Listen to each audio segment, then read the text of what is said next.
Good afternoon, everyone. I, on behalf of Institution's Innovation Council, would like to welcome you all to this session on the art of research writing, part 1. Today, we have with us Dr. Partha Sarathi Gupta, Assistant Professor of Department of English, Tripura University. I welcome you, sir, to this session. Over to you. Thank you, Mandakini. Can everybody see me? And am I audible to everybody? Yes, sir. Fine. Uh, Good afternoon, dear students, present and prospective researchers, and aspiring scientists, my dear friends and colleagues, and all my listeners. I stand here this evening to deliver a talk on the art of research writing, organized by Tripura University and the institution's Innovation Council, Ministry of Human Resource Development Initiative. I thank Dr. Shaun Raichaudhuri and Dr. Shurajit Bhattacharjee for their kind and warm invitation extended to me in this regard. This afternoon, I'm going to talk about effective academic communication in English with special reference to writing for research, as is evident in my first slide, the titled slide. I'm sure this titled slide is clearly visible. Uh, I shall divide my and in between, if there is any queries, if there is any interruption, please inform me. I shall divide my talk into two sections primarily: informal communication in the academic arena and formal communication. Uh, Now, the inevitability of English communication today in the public sphere may be traumatizing in this age of global digital capitalism.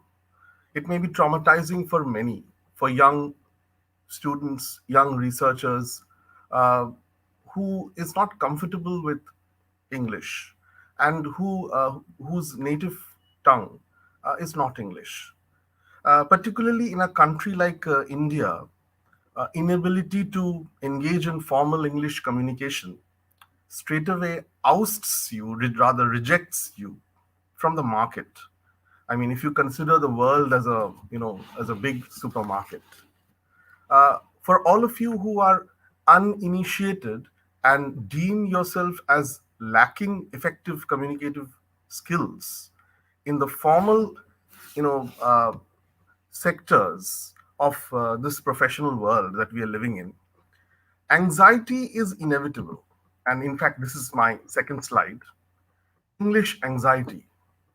However, it may be reassuring for all of you to know, particularly scientists, aspiring scientists, beginners in the field, that English is just a language, not a parameter for measuring your intelligence. Please remember that.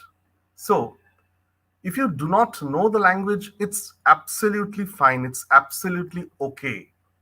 That in no way undermines your intellectual faculties. And please remember, it is never too late to learn. So let's begin and let's make English learning a game, because uh, this game quotient is missing from our lives. And I shall now present before you clippings from a very popular Bollywood movie, English Winglish, released in 2013, to demonstrate how the anxiety of English communication may be addressed and resolved purely by the touchstone of mental resolve. You see, uh, one an aspiring researcher has to have that mental resolve. So through mental resolve, through practice, relentless practice, and also by enjoying the fun of learning, as I just now mentioned, that it is this fun element which has been missing from our lives under the weight of our pursuit of excellence. Let's watch uh, this clipping from English for English.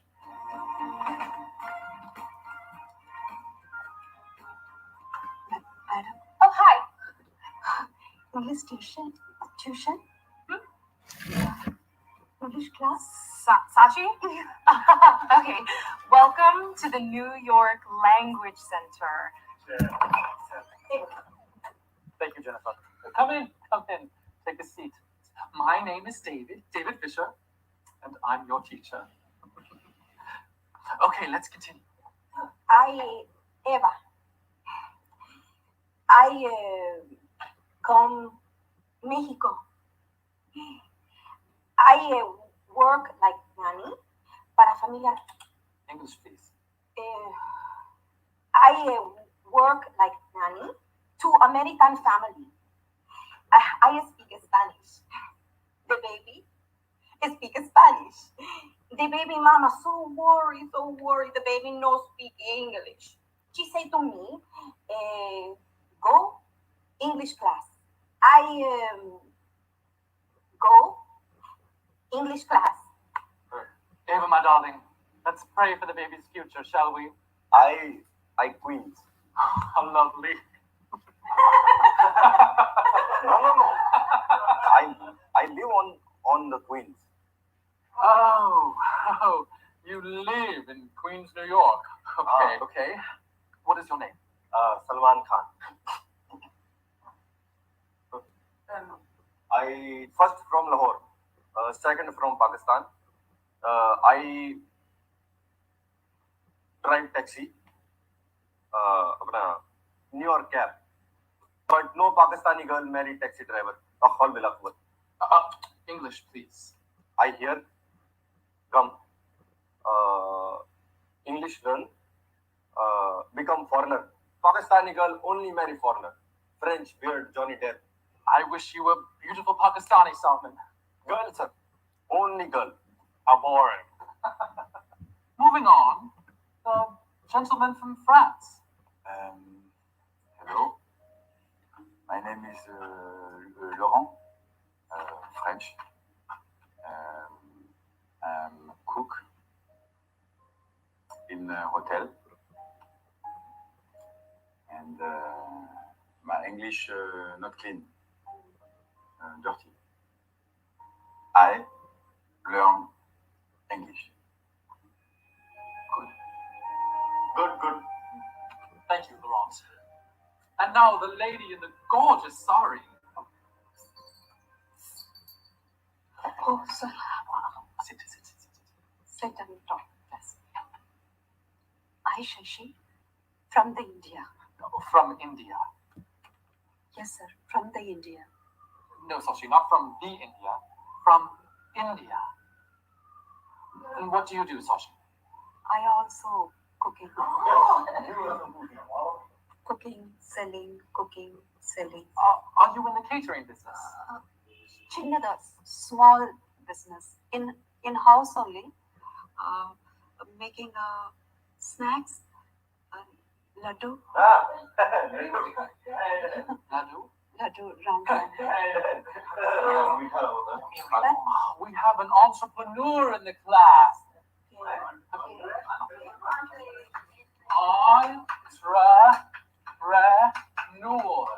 Entrepreneur. It's a person who runs his or her own business. Sashi, you are an entrepreneur.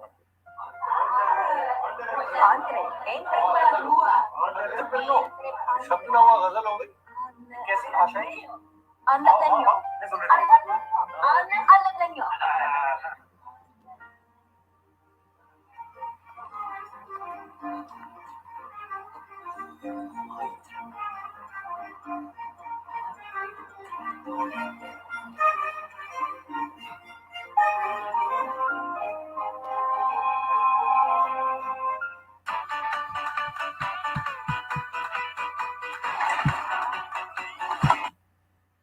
Now, You've seen how the teacher, before I move over to my next slide, you've seen how the teacher effortlessly creates a conducive playroom environment within the disciplines confines of a classroom, creating a speaking chain of sorts within speakers hailing from countries as distant from each other as Pakistan and Mexico, Italy and India. Now, this speaking chain encourages and motivates learners of English communication to work in groups and generate ideas on a given topic.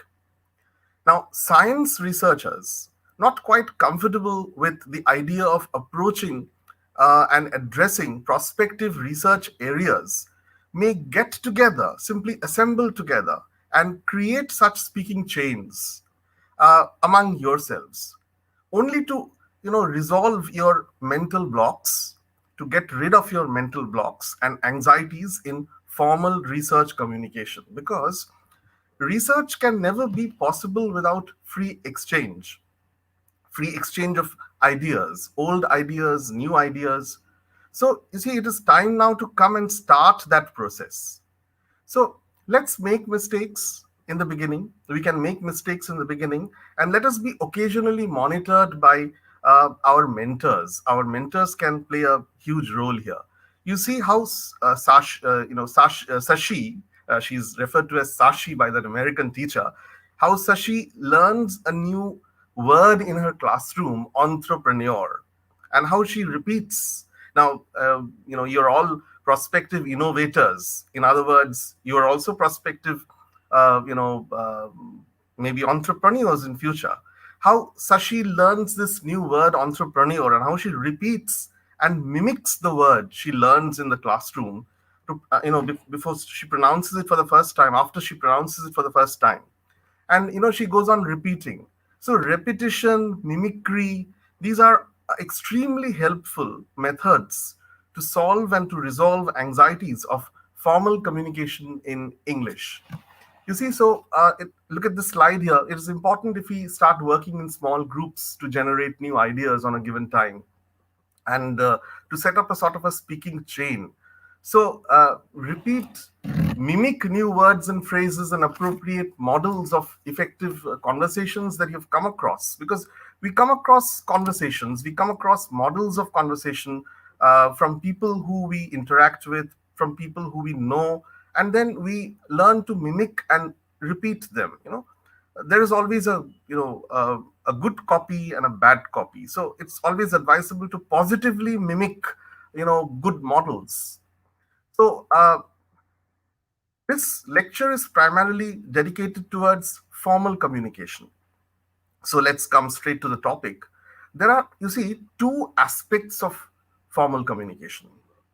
One, the language of professional communication. By professional communication, I mean, the language of business communication, the language of journalistic communication, the language which our media uses, then the language of law courts, for that matter, juridical language, which is extremely complex and very convoluted, and you need professional, expertise in legal language. uh, these are all aspects of professional communication. These are all examples of professional communication. But there is also another kind of professional formal communication, and that is the language of the academia, or the language of the university. And this is exactly what we are discussing right now. You see, the language of academia is a very special type of communication used in the academic spaces for purposes exclusively of teaching and research. So, we are going to understand now what academic language is all about. Academic language is always more formal, objective, impersonal.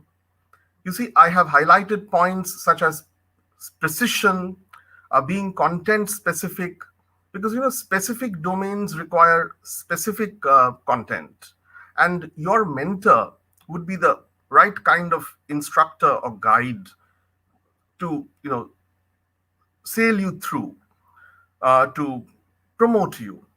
Uh, I give you a simple example. Like when we write, academic language, the language of, say, research, communication, etc.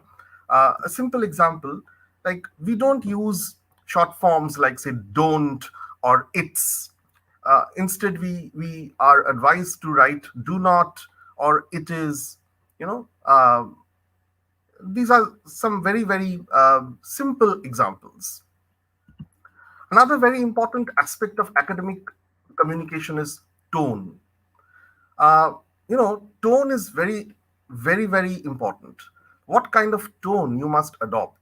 Remember that you cannot sound conversational or casual, and you have to avoid at all cost colloquial or idiomatic or journalistic expressions. These are unnecessary, these are superfluous, and these are inappropriate for academic engagement. Whether you're talking about research writing, whether you're talking about any sort of communication which is connected with your research. Now, uh, I now proceed to provide you with a sort of an activity. I would have liked to make this lecture interactive, but right now it is not possible. So, well, you can always have a look at this video and decide for yourself and try this out for yourself, from around your world. The activity would be like something like this. You have to identify and articulate a research problem. You have to first identify a research problem. Now, identification of a research question or a research problem is very important. Einstein once upon a time stated, and I quote, he said that the whole of science is nothing more than a refinement in everyday thinking. Now, Einstein's statement has resounding ramifications on scientific thinking, the way we look at innovation. Now, please have a look at this video and then we shall continue our discussion. How to identify a research problem. This is from a NDTV report on a particular problem. And you, as a prospective researcher, you are requested to find and identify the research problem. Well, let's uh, have a look at this video.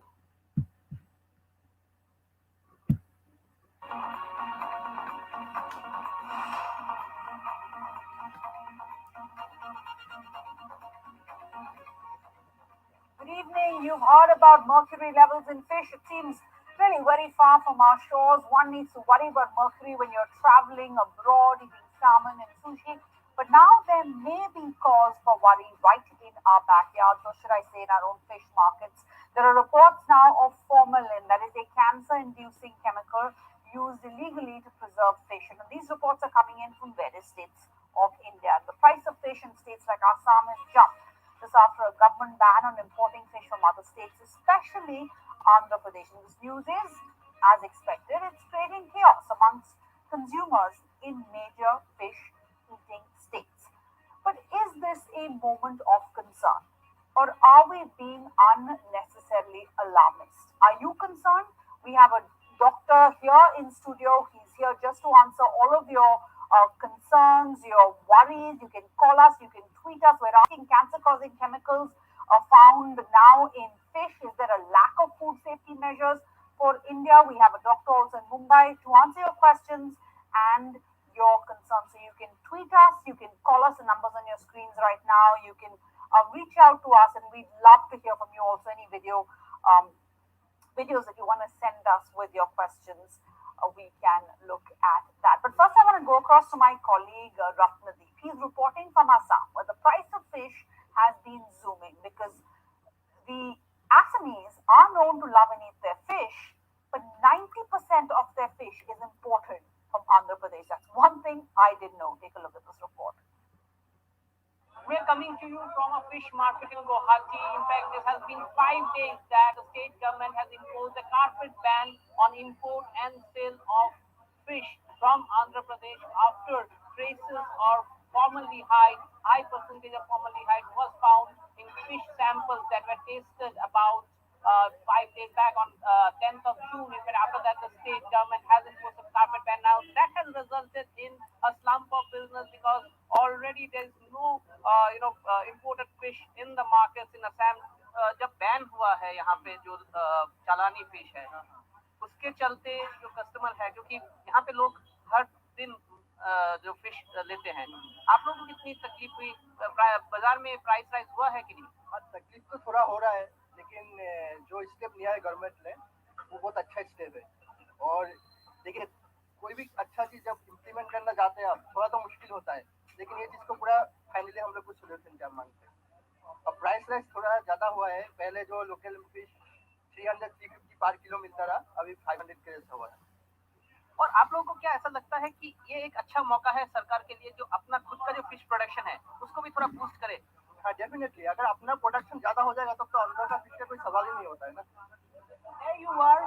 One of the customer, he's not complaining that there is a price rise. He sees this as an opportunity for the state government actually to improve the quantity of production of fish in Assam. In fact, we would now try to talk to some of the fish sellers and try to understand what has been the impact on their business. भाई साहब चालानी fish ban होने के बाद आप लोग के business के ऊपर कुछ असर पड़ा है अब हम लोग तो पहले सलानी बिक्री कर रहा है अभी सलानी बंद हो गया तो हमको बहुत प्रॉब्लम है I'm fast forwarding this video a bit. But now this formalin is being used, and you are rightly talking about it because it's of concern to the human body. So now it's being used on a larger scale, which is why we're hearing more about it, which is why we're talking about it, because it concerns all of us.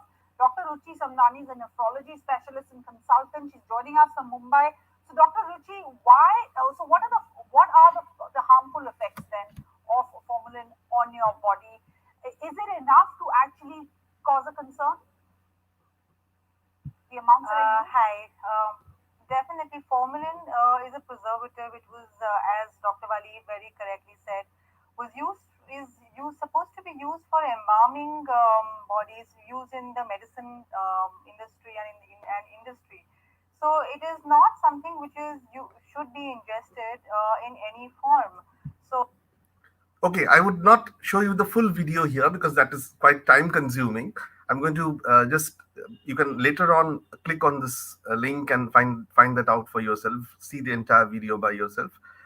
This is from an NDTV report, old NDTV report, at least I think 2 to 3 years ago. Now, my point was to show you how to identify a research problem or a research question. Now, as I quoted Einstein, that the whole of science is nothing but a refinement of everyday thinking. Now, you see, as young scientists, you just have to identify questions and problems around your own neighborhood. You see, you have to begin from your own homes, from your own vicinity. You identify problems within your own neighborhood, within your own vicinity, and there are questions all around you. Now, this is an instance of a case which is quite common. The presence of formaldehyde or formalin in fish, which is used in large doses in order to cater to the to the proliferating fish market across the eastern part of India. This is a pertinent problem, and the fish that is imported from, not imported exactly, but the fish that is brought in from Andhra Pradesh to various parts of India, and how percentage of toxic elements inside the body of the fish may sort of endanger not just the ecosystem but also our own systems, our own physiological systems.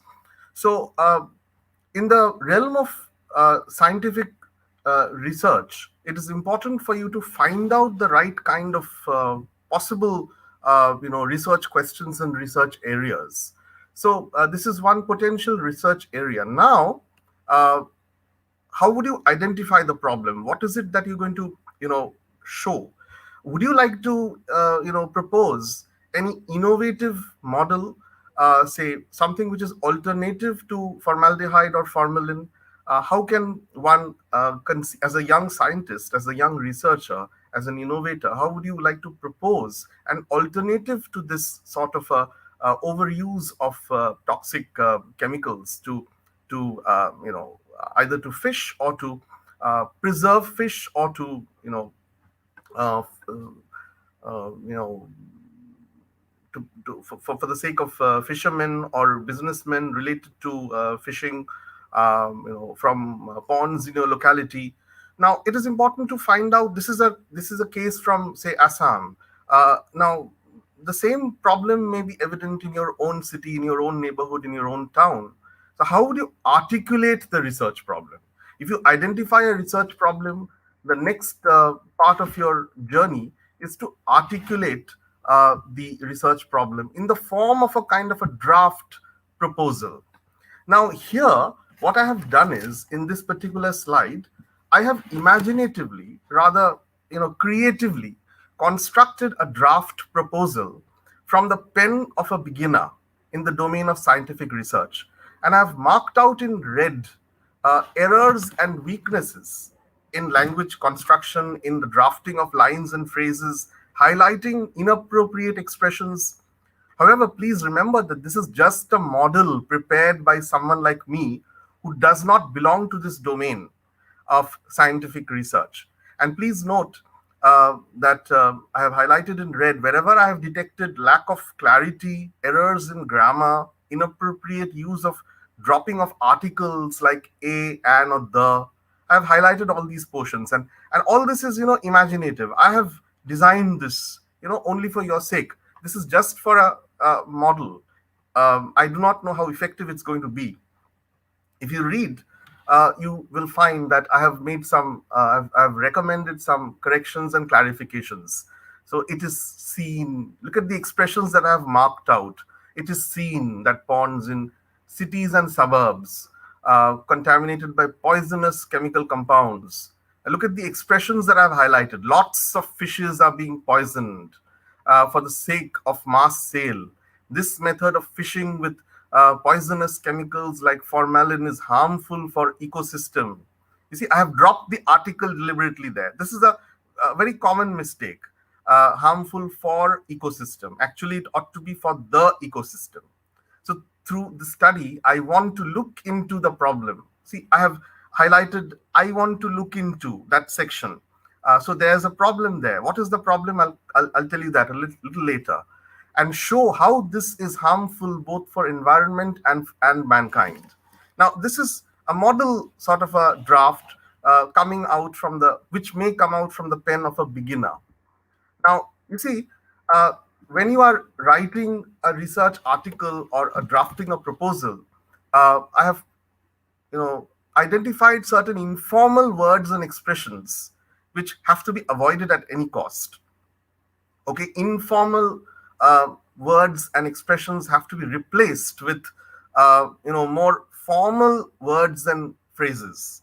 Like, say, for example, seen, look at, go over, show, I would like to show you, begin, good, a lot of fishes, like I mentioned in the earlier slide, a bit, fix, or make sure.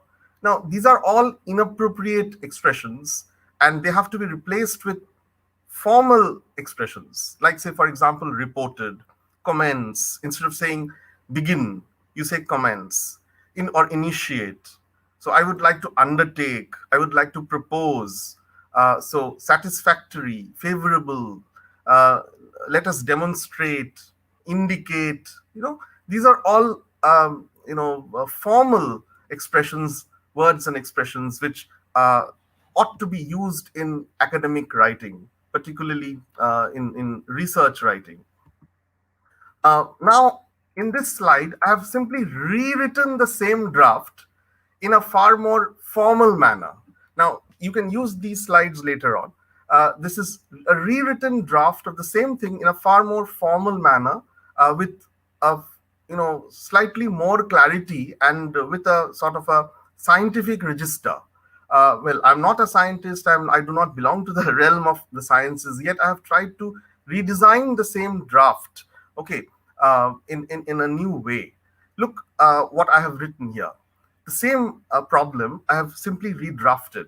This study aims at demonstrating, I'm reading out for you. I don't like to read out my slides, but see, I'm reading this out to you only for your convenience so that you are able to understand how you can, simply improve upon your research register. So, this study aims at demonstrating and analyzing the hazards involved in the rampant use of fish toxins in the water bodies of Agartala. You can just talk about your own place for mass distribution of fish across the markets of the city. This method of fishing poses serious threats to aquaculture systems and may cause great harm to the water bodies of the city. The present study is dedicated to preparing an exhaustive database of similar activities over the last 5 years. You see, you be specific here, last 5 years, and suggest innovative remedies and solutions. Administering toxic chemical agents with high doses of mercury in ponds and other water bodies in the city in order to choke and stupefy fish in large numbers to cope with the growing market demands may pose serious threats to humans and the ecosystem. Moreover, this study also proposes to seek alternative and innovative non-toxic methods to meet the growing market demands of fish in regions where consumption rates are high. You see, this is just a rewritten draft abstract of something which I showed you earlier. That was an amateurish kind of a draft, from the pen of a beginner. So this is how you continue. Now, my dear students, scholars, and prospective innovators, scientific writing or scientific language is fundamentally based on the pillars of scientific inquiry. So it demands precision. Precision here implies the precise use of words, exactitude, precise use of words and phrases, absolute clarity, and an economy of expression. Okay? Academic writing must be objective and must not be influenced by personal feelings and exuberant emotions. So, these are some of the key reminders. Avoid emotive language, avoid generalizations, be specific, be impersonal, use passive voice and active voice with discretion. Moreover, sometimes, not always, the researcher of science is communicating highly technical information to others who may or may not be as knowledgeable as yourself. They may hail from different disciplines, but nevertheless, science ought to be dedicated to the service of mankind and not to be restricted to the echo chambers and ivory towers of research laboratories. Remember Ashutosh Gwarikar's film Swades on how a scientist from NASA reaches out to common villagers and changes their lives through a set of innovative challenges? I'm sure you remember that film. Uh, you see, excuse me, just excuse me, please, for just a second.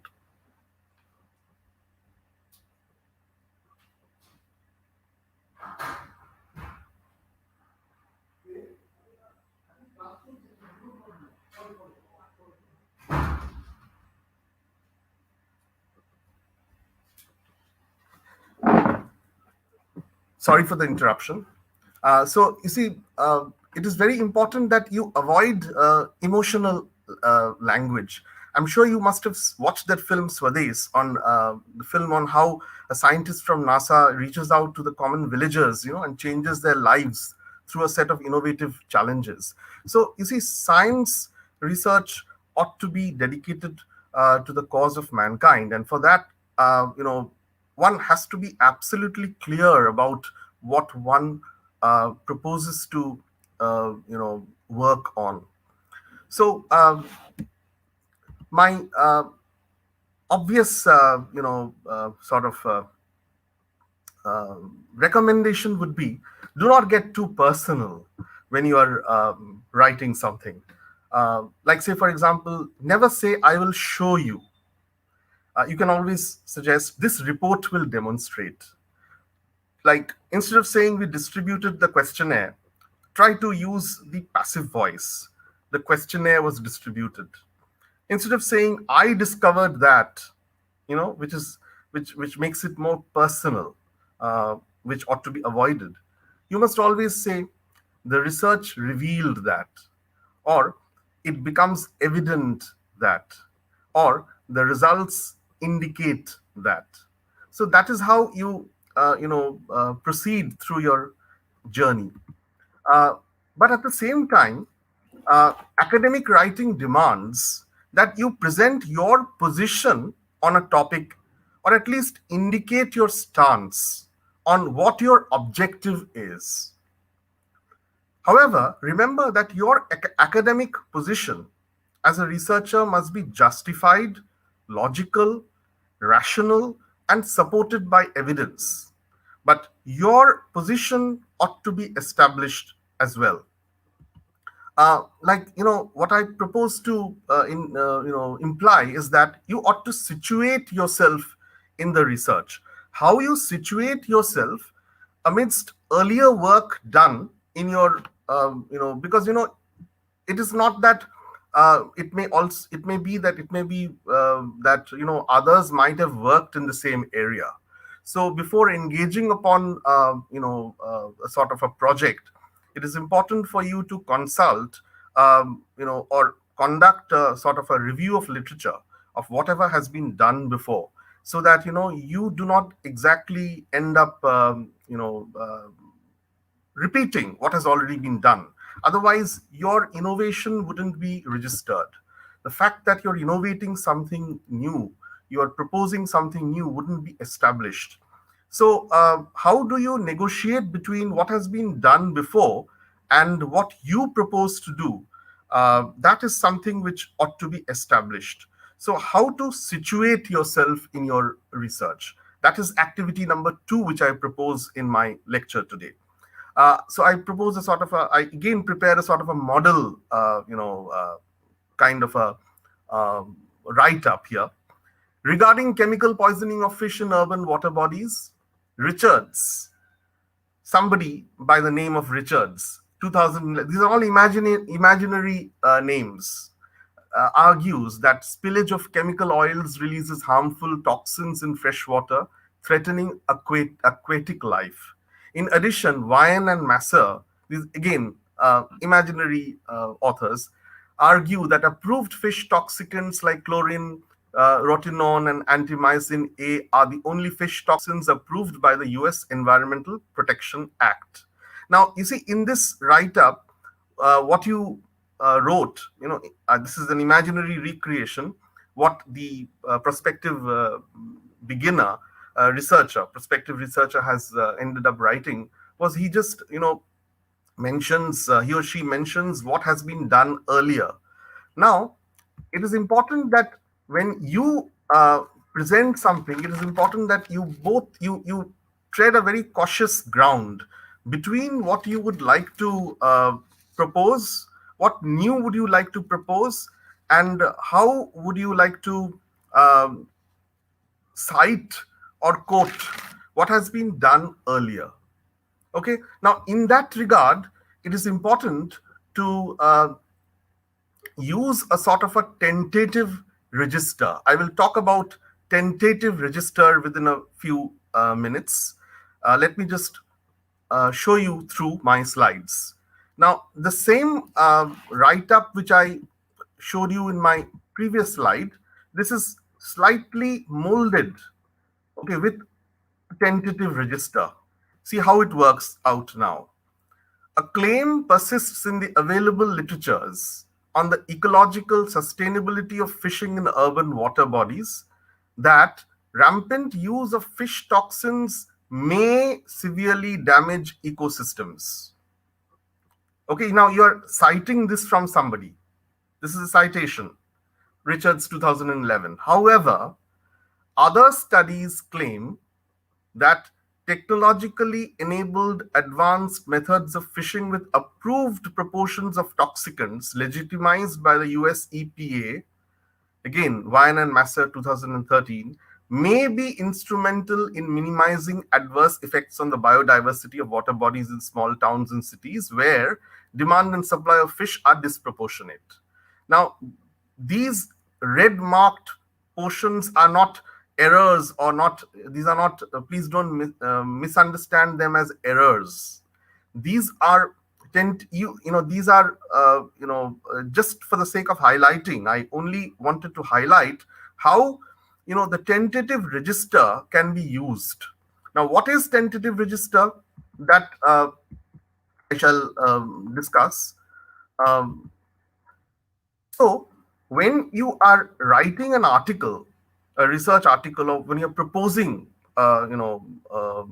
something in the form of in the form of a synopsis or an abstract, it is very important that you uh, have to negotiate between personal stance, between your personal sort of choice or position, and objectivity. It is important that you be objective, at the same time you situate your personal position. So, this varies between disciplines and according to the purpose of the assignment. Now, in that case, it is important that you use a tentative register. Now, coming to what tentative register means. Uh, why do you use a tentative register? Using words such as may be, or a claim may show, etc. Why do we use tentative register in research? Because all possible evidences or cases may not have been covered in your research. Okay, and secondly, data is often open to various interpretations, other interpretations. So in academic writing, it is very important to be cautious in your claims unless and until they are proven or established beyond doubt or debate. This is because you may not have examined all the possible evidences, and results of individual studies may not be conclusive. Okay, so it is important for you to tread very cautious ground. Look at this example, an example of tentative register. In this slide, the first one in pink, marked out in pink, the high presence of metabolites was an important concern in the study of the dead fish samples collected from the water bodies. This is one way of putting it. The high presence of metabolites was an important concern in the study of the dead fish samples collected from the water bodies. Now, how can you use the tentative register to simply mold the sentence? You say, evidence of elevated concentrations of metabolites in the dead fish samples collected suggests that the water bodies had high toxicants. So, in the first statement, the evidence is lacking. In the first statement, you simply state that high presence of metabolites was an important concern in the study. I'm talking about writing an abstract or a project proposal. So it is important that you use the tentative register. Science research, and you have to be very, very cautious about your claims unless they are absolutely proven or they've become laws as such. So if you, instead of using the first statement, if you simply put it this way, evidence of elevated concentrations of metabolites in dead fish samples collected suggests that the water bodies had high toxicants, then it makes it far more concrete and sort of convincing for the reader or for the reviewer of your abstract or your proposal. So you have to strike a balance between what we understand as the tentative register and a confident register. So sometimes a confident register, you have to obviously be confident about what you propose, but there is always a degree of caution which you must adopt, while you're writing or drafting a proposal. So you must also avoid overgeneralizations, and at the same time, you must always acknowledge exceptions and limitations of your study. This is extremely important in research writing, whether it is science research, or this is in the social science research, or even in our literature research. I'm a a student of literature as such. So now my next slides shall be dedicated to the uh, approach which researchers must display towards tense in academic writing, basic use of tense in academic writing. Well, I'm not asking you to go back to your high school English grammar and composition textbooks to brush up your lessons on tense. What I'm simply suggesting is that with practice, with a little bit of alertness, and with a bit of practice, you will understand what is the most appropriate use of tense in academic writing. For example, if the subboat, okay, which still exists, it's there with you, then you must always use the present tense. If the subject of your article or your abstract is an experiment which is already finished, then you must always use past tense. Like, say, for example, uh, if I the first example, the aim oblique purpose or oblique objective of this proposal is to investigate. You're talking about this particular proposal at present, so you ought to use the present tense there.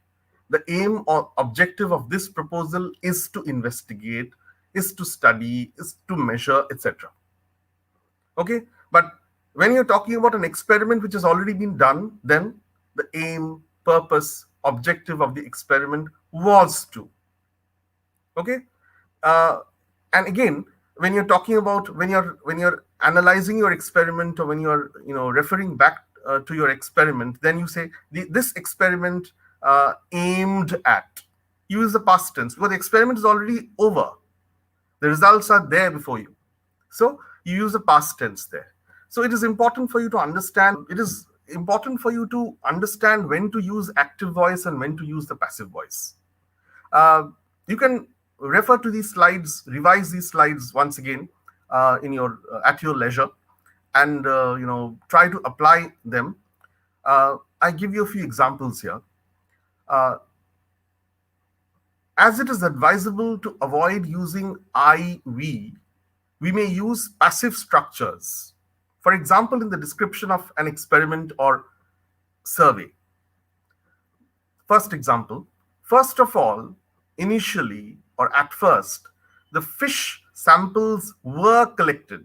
You don't say I collected or we collected the fish samples. It's always better to use the passive voice there.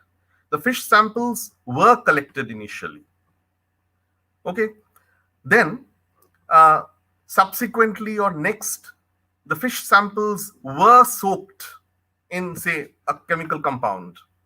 After doing something X, for example, Y was done. So instead of using active voice, try to be very, very cautious about not slipping into the active voice mold. Try to stick to the past passive form in science research. So what about your findings when you reach that particular stage in your research, or that particular stage in your study, when you have already you have already reached a sort of an inference? How would you use tense to articulate your inferences? Uh, the following phrases can be used for science reports when comparing the results to those expected. So what kind of phrases? The results can be compared with. The result or value agrees with. So, when you are comparing one result to another, you use compared. The result can be compared with some other result. Okay, but then when you're talking about whether the result matches with something or not, then you're using the present tense. The result value agrees with. Okay, because after all, it matches, and the fact that it matches with something at present, that's present. The result value is close to. Okay, and you must always also at the same time acknowledge that there may have been errors while you were doing that study. So errors may have arisen. Your acknowledgement of errors. You're not sure.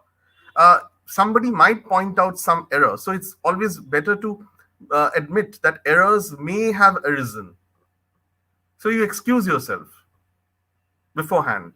Hence it is recommended that.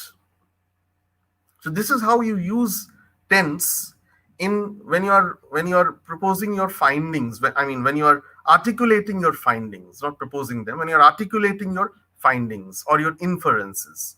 So that is how you may uh, you know uh, you may exercise caution when using the right tense in your research proposal or your abstract or your article. So it is this will just be possible for you. This is not nothing. This is not rocket science. You can just achieve this through rigorous practice. Okay, by continuing to write. And remember, punctuations are very important. Okay, I have a joke here for you, which you can go through. Punctuations sometimes can save lives. You see, punctuations can sometimes change meanings completely. So you must be very, very careful about the use of punctuations, where you're putting your commas, your semicolons, etc. The joke goes like this: an English professor wrote the following words on the chalkboard and asked his students to punctuate the sentence correctly. A woman without her man is nothing. This is the sentence which the English professor wrote on the blackboard. And, he asked his students to punctuate the sentence correctly. And all the male students in the class wrote, a woman, comma, without her man, comma, is nothing. Okay, so these are the this came from the pen of the males. And what the females ended up writing, all the females in her class wrote, um, the English professor's class wrote, a woman, colon, without her, comma, man is nothing. You see how punctuations can completely transform meanings. Okay, punctuations can kill. Punctuations can make or break lives. Punctuations can save lives sometimes. So it's very important for all researchers to be very careful about punctuations. So some of the tips which I would like to recommend. Please come out of your shell, talk, and believe that you can do it. Those of you who are not yet comfortable with English communication at the formal level, please come out and you can do it. Talk, share your ideas, set up a speaking chain as I proposed in my first few slides. Always imitate, emulate, your models, your teachers, your gurus, and continue to read, hear, and practice, write. These are some of my tips. And some suggested activities, readings. Never feel shy about discussing your weaknesses with your mentors, your teachers. You can watch films, videos on the subject. There are some recommended essays which you can consult on academic writing, EAP Foundation's academic writing genres, essays, reports, and other genres by Sheldon Smith. You can check up EAPF Foundation, eapfoundation.com. There are some other excellent archives which can be proposed for your science writing research, research in science writing, or writing for scientific research in particular. So that is how you may proceed. And finally, in my concluding slide, I shall introduce you to someone who needs no introduction. I'm sure you can recognize who this person is. I shall introduce you to him today. If you do not already know him, he needs no introduction. He's an innovator on his own merit. someone who is embedded on your mobile phone apps, on your smartphones, somebody who couldn't even speak a single word in English. He was literally harassed by his peers, by his students, by his teachers. He was a last bencher, and then finally, from a last bencher, he became one of the leading innovators of the country. And I'm talking about none other than Vijay Shekhar Sharma, the CEO of Paytm, and he, frankly admits how poor he was in English skills and how he felt left out due to lack of English skills. And from there, here is the man that we have today. Have a look at Was this. it actually that bad that you're not being able to follow lectures? Because you said that you used to sit in the front benches, and then you noticed that the front benches were constantly being questioned in English, and then you had to move back. So I was an early teenager. I was a senior in The my youngest classroom. anyway in your class. And the teacher is asking me something, and I am standing and I'm not even understanding your question. And it was not a tourist situation that you're talking, which I see a lot now. But I can tell you, it becomes embarrassing, and for a teenager to get embarrassed in a classroom of engineering college in the company of those incredible people around, it started to put me under typical underdog movement for me. Started to build that I became from a front bencher to the back bencher to the out of class. I actually wouldn't attend class because of this. And it was a very horrible, emotional, tough day, tough bit for me because I would try asking people what does it mean, and I don't even know who to ask for it because from UP board that I come from, there was only one more student, and that guy was English medium too. So it was totally no man's land. And truly speaking, once upon a time I was thinking that I should give up on this. I should go back a year and get my graduation in a language that I can understand. But I think again, I had a single vision that there is no way out. This is the only one way. We move east. We move east. So that was all that I had to, share with you. And thank you very much for your attention. Thank you very much for your attention. And if my lecture has been, helpful for you, please feel free to write to me. That's all. Thank you. Over to you, Mandakin. Thank you, sir, for this informative session. No questions are there in the chat box till now. Once again, thank you, sir. And thank you, everyone, for being a part of this session. Thank you. Thank you.